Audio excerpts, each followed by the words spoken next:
Assalamualaikum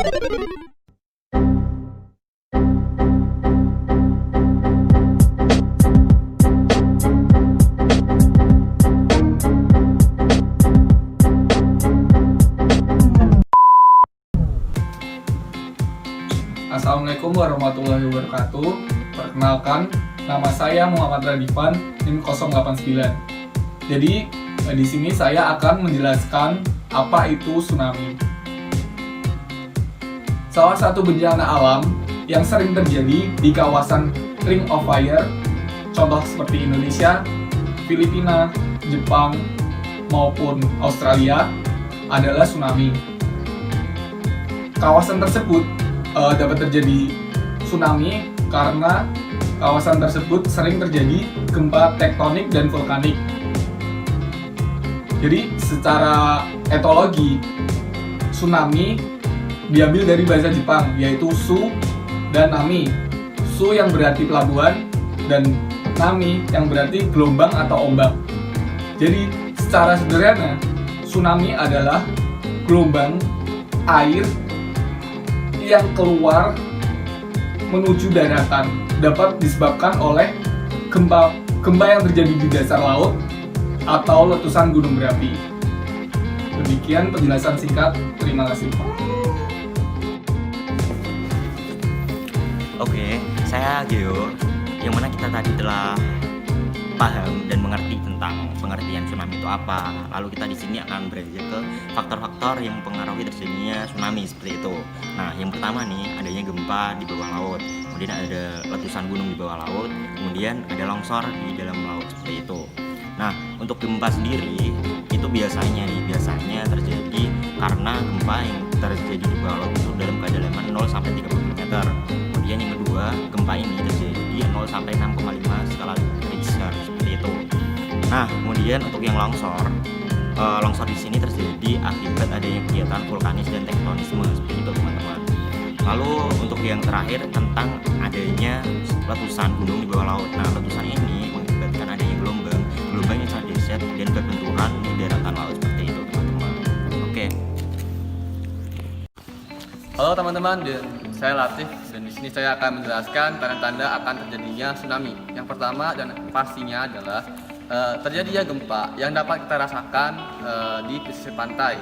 Lalu kita juga dapat melihat gumpalan awan hitam yang berbentuk angin tornado atau batang ataupun pohon yang berada di tengah laut. Nah, dalam artian itu gumpalan awannya sekitar puncak gempa.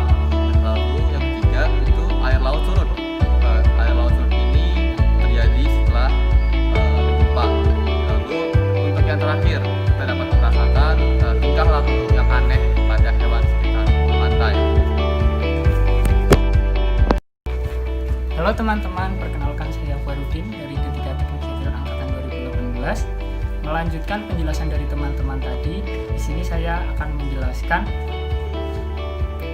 mengapa Indonesia rawan terhadap bencana tsunami.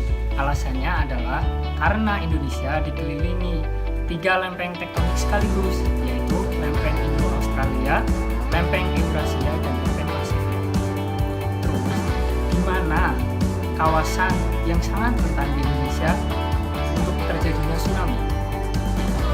Dikutip dari situs Kementerian ESDM oleh liputan6.com, 19 wilayah Indonesia rawan terjadinya gelombang tsunami. Antara lain, di Pulau Sumatera ada Aceh yang meliputi Pulau Semeru dan pantai barat Aceh.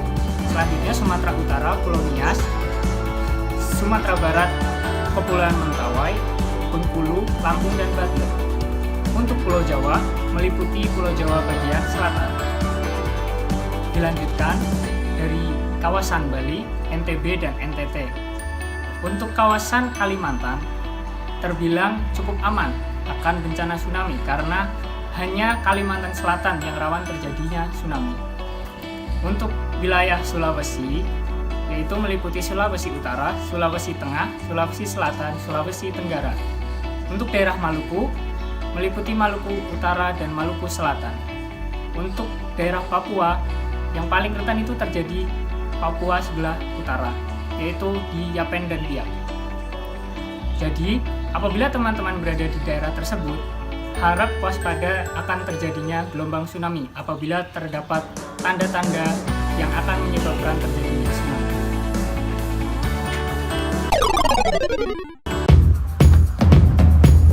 Hai, aku Adi Nugroho. Tadi udah bahas kan tentang mitigasi bencana tsunami. Nah, aku mau bahas nih tentang perancangan tahan tsunami. Nah, contoh-contoh perancangan tahan tsunami adalah tembok pemecah gelombang di Jepang. Nah, itu sangat bagus tuh buat untuk menahan gelombang tsunami. Yang kedua itu shelter evakuasi vertikal. Itu sangat cocok buat daerah-daerah yang rawan banget tsunami.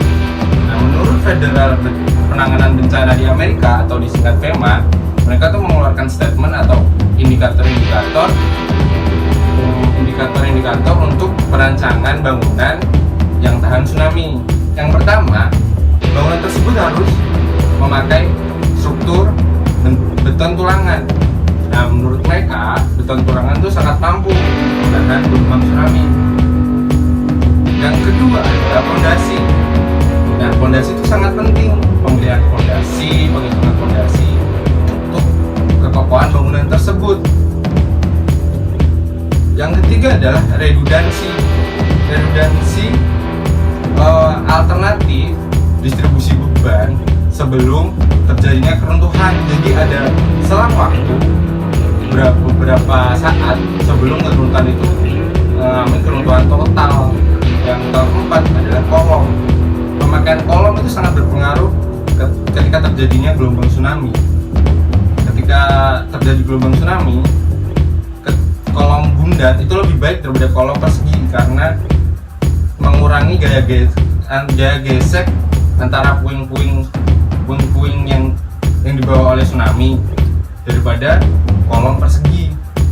Yang kelima itu menentukan arah laut atau arah tsunami itu datang. Itu sangat berpengaruh pada desain bangunan tersebut.